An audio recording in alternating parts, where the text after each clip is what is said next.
mise au point. Une fois sur le site, tu ne quittes pas l'équipe de David. Comme on dit à la colonie, efficacité. Nourriture en conserve, instruments, matières facilement transportables, on n'est pas en sécurité ici. L'équipe de Bastien se charge des poids lourds. Compris ? Chef.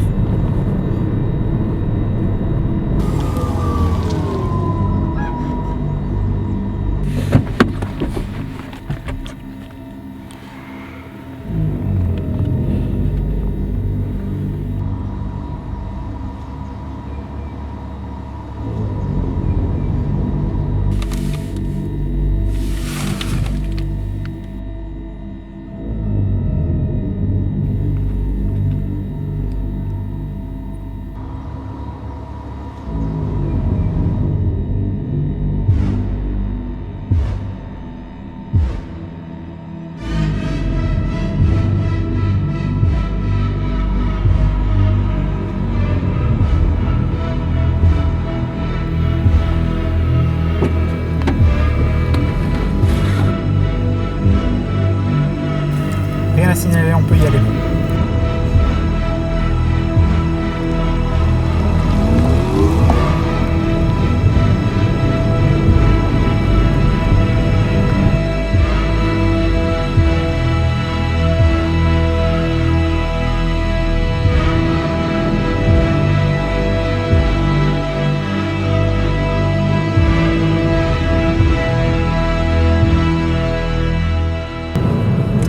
On arrive.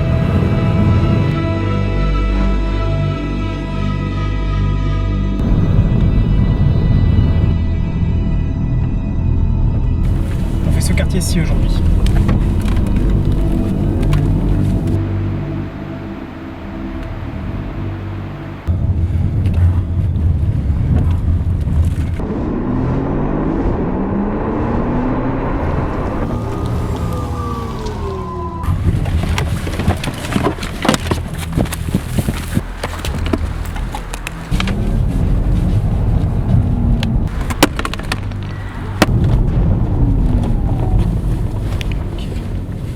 Go, go, go!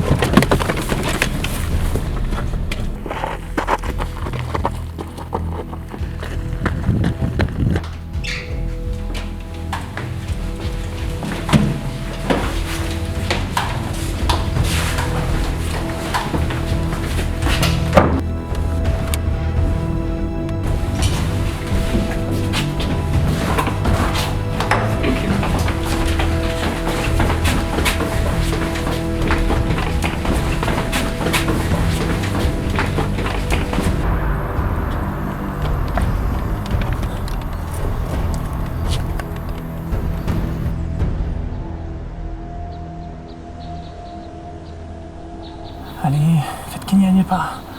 Faites qu'il n'y aille pas.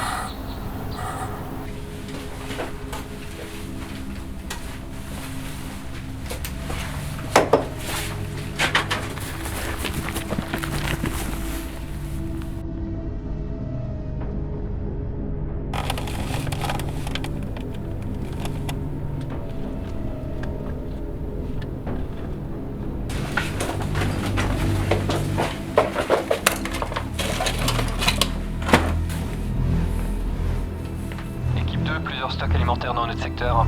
Terminé.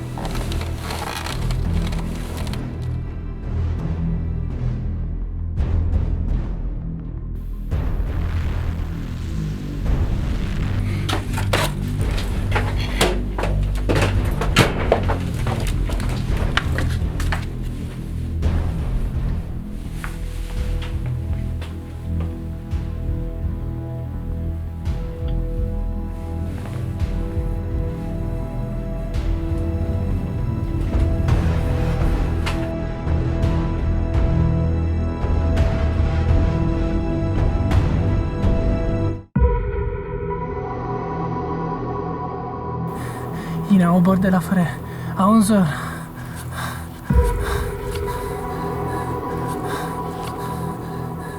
Épouvantail en visuel. Je répète, épouvantail en visuel. Reçu. Reste calme et garde-le en visuel. Surtout ne cligne pas des yeux. Avec un peu de chance, il ne fait pas encore assez jour pour qu'il t'ait vu. Tristan, va vite le relayer.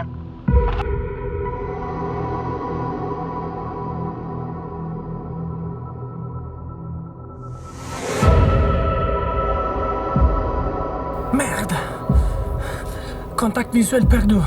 Je répète. Repli immédiat. Et surtout, en silence.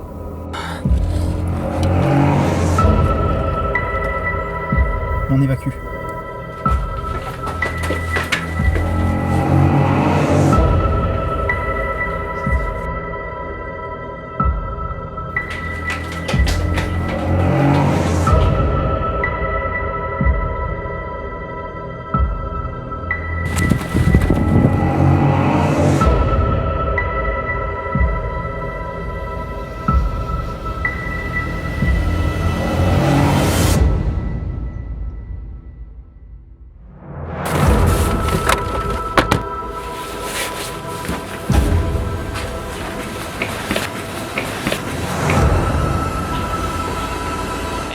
Complet, on s'en va.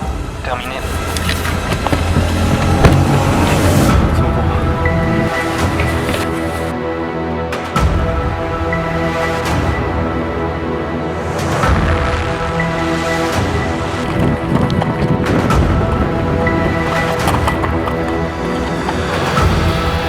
On a tout le monde? C'est bon pour moi.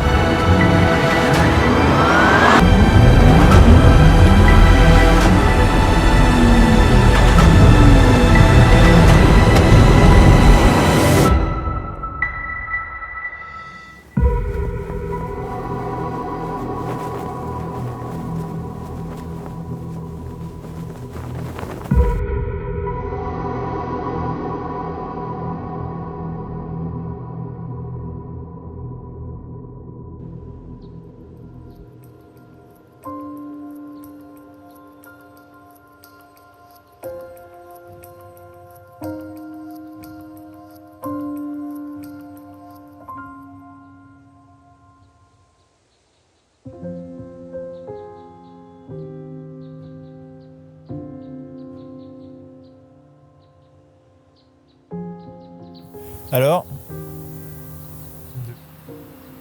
De l'aigre-moine. Justifie. Une fleur jaune à 5 pétales. Et cela te suffit pour diagnostiquer une espèce? Étant donné qu'il n'y a pas de baie décorative, on peut éliminer le millepertuis. Donc tu raisonnes par élimination. Oui. Perdu! Les raisonnements par élimination sont le meilleur moyen de se tromper. Tu es parti directement sur le détail, alors que tu devrais commencer par regarder ce qu'il y a autour, regarder le contexte. À ton avis, lequel du contexte ou du détail est le plus discriminant? Le contexte, Ambroise, le contexte! Mais le contexte peut être piégeur. Et les détails peuvent être variables, inconstants. Penses-tu que cette plante cherche à te piéger avec un début de floraison en octobre? L'aigre-moine fleurit en été. Mais il devrait y avoir des baies si c'était des millepertuis. Cela dépend des variétés, c'est inconstant. Il faut que tu comprennes une chose. Les bouquins décrivent les espèces sous la forme d'un individu normé. Or, la réalité est tout autre. Il existe une grande variabilité. C'est pour cela qu'il faut toujours commencer par analyser le contexte, avant de démarrer ton examen approfondi. Sinon, tu pars sur une fausse piste et tu perds ton temps.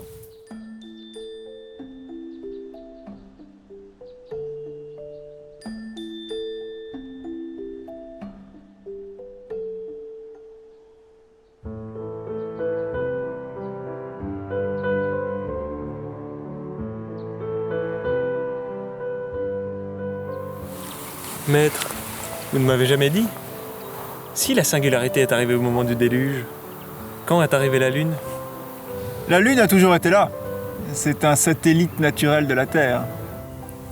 Pour être tout à fait clair avec toi, c'est la singularité qui a provoqué le déluge. C'est vrai, oui. Quel type d'espèces les envahisseurs sont-ils pour habiter sur une telle planète qui a traversé l'espace interstellaire?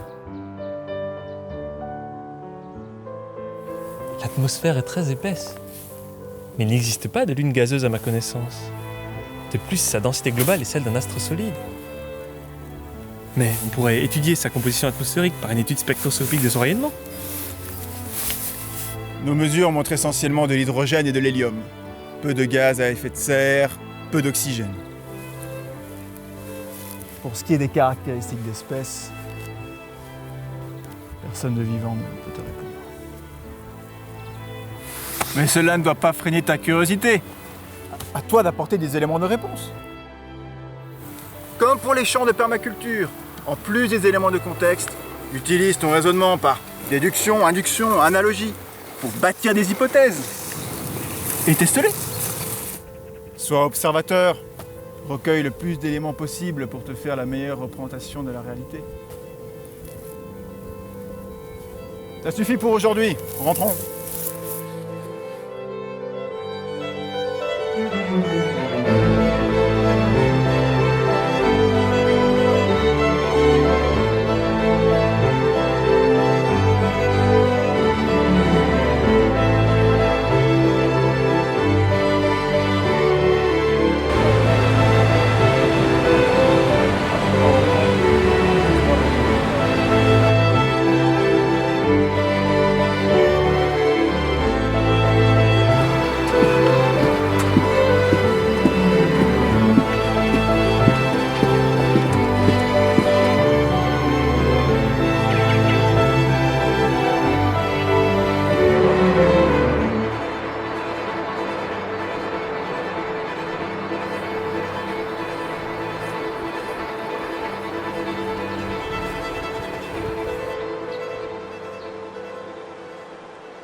Qu'est-ce que tu veux, petite? Je n'ai pas de temps pour toi. C'est fastidieux de faire régulièrement ces rondes de maintenance. Tu n'en sais rien et ça te regarde pas. Non, c'est vrai, mais vu de ma fenêtre et vous me corrigez si je me trompe. Ça a l'air pénible de devoir économiser la graisse par pénurie. Ouais, c'est ça. T'as trouvé le mot, ouais. Il se trouve justement que j'en ai tout un seau. Tu piques dans nos stocks? Non, mais elle vous était pas destinée de toute façon. Mais celui de qui je la tiens en avait plus usage. Alors je me suis dit que plutôt que de réinventer tout le système de distribution de la colonie, on pouvait simplifier les choses.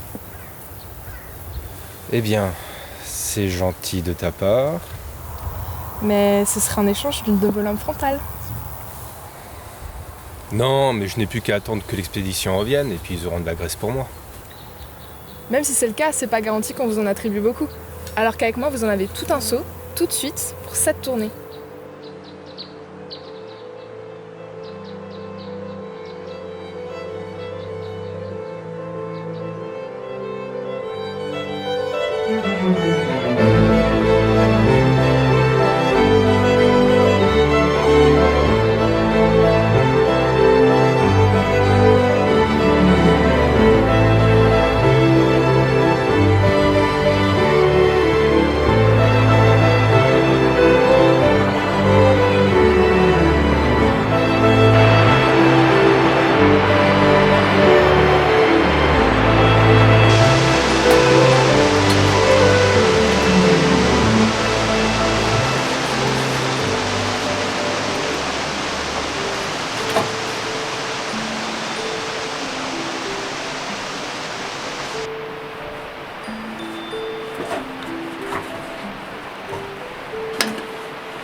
Bonjour Mandal.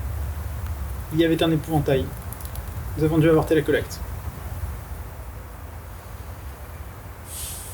En fait, c'était pas si mal. Ça confirme l'inflexion de la progression des épouvantails. Il semblerait qu'on ait franchi un cap. C'est même bien.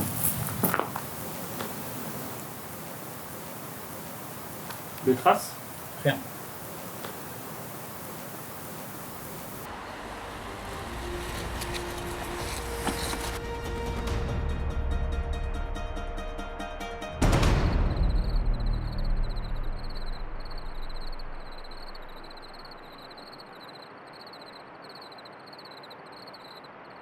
Ok, maintenant il faut que tu l'attises. Tu souffles dessus. L'important c'est l'oxygène. Tu t'en sors vraiment bien. Merci Clovis.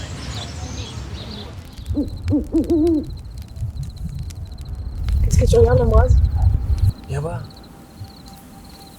Regarde, là c'est l'étoile polaire. Si tu pars de la grande ours qui est la grande casserole, tu prolonges de 5 segments vers le haut et t'y es. C'est la seule étoile qui reste immobile dans le ciel. Oui. Si tu regardes au zénith, tu vois 3 étoiles qui sont vraiment particulièrement brillantes. C'est le triangle de l'été.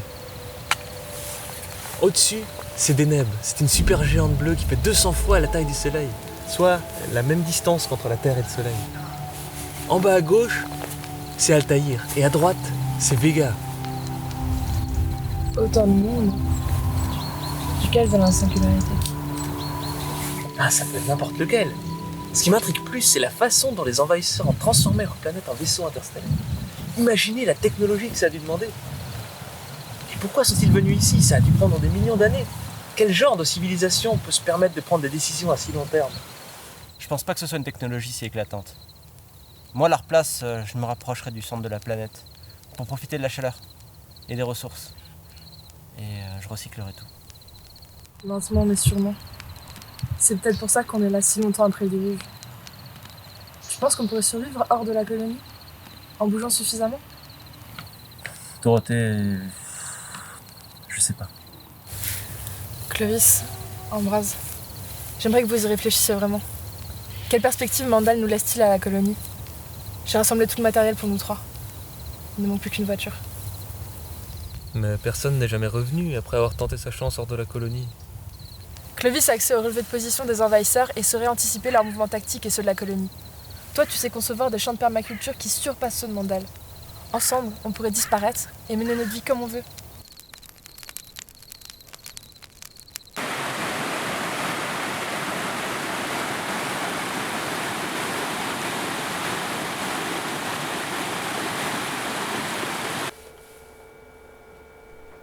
Notre hypothèse de communication aéroportée se confirme enfin après l'expédition d'aujourd'hui. L'axe de progression des épouvantails se détourne enfin de la colonie. Vers notre leurre. Oui, ta dernière molécule interfère. Ça enraye la progression, pour l'instant.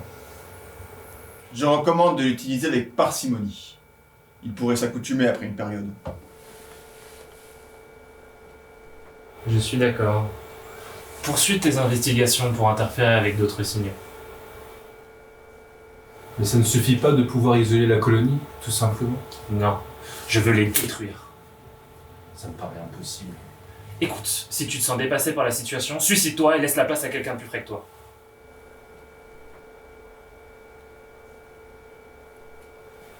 Les épouvantails se comportent comme un réseau d'unités, dont chacune a besoin de nutrition, d'instruction, un peu comme un écosystème de permaculture. Comprendre les voies de signalisation, c'est pouvoir les manipuler, les contrôler.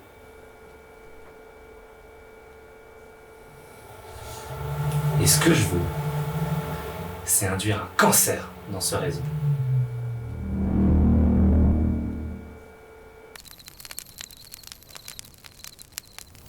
Faut que je voie pour la voiture. Je connais les horaires des équipes de maintenance, mais c'est compliqué. Je pense que ça va me prendre au moins une journée. Je vais profiter de ma tournée de demain pour rassembler quelques provisions, quelques graines.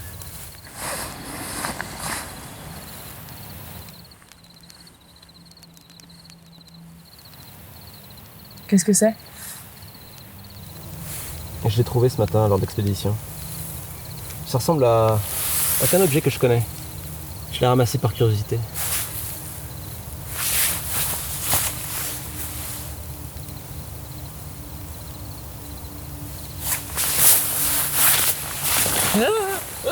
zut!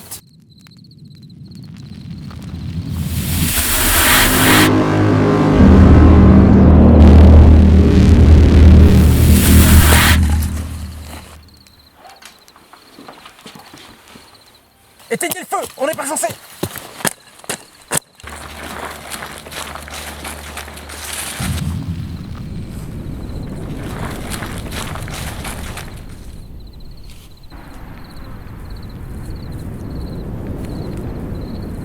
Pas de feu la nuit, il faisait discret. Qu'est-ce que c'est que ça? Ça vient du village de ce matin, l'expédition.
Gratter très fort pour écouvillonner un peu de poudre.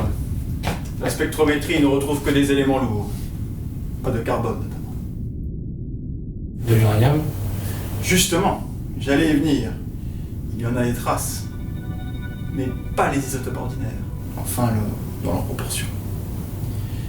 Disons que j'espérais, faute de carbone, pouvoir dater l'objet en utilisant la décroissance radioactive de l'uranium présent. Mais mes résultats sont hors gamme. D'accord, mais tu trouves combien? Cet objet aurait 14 milliards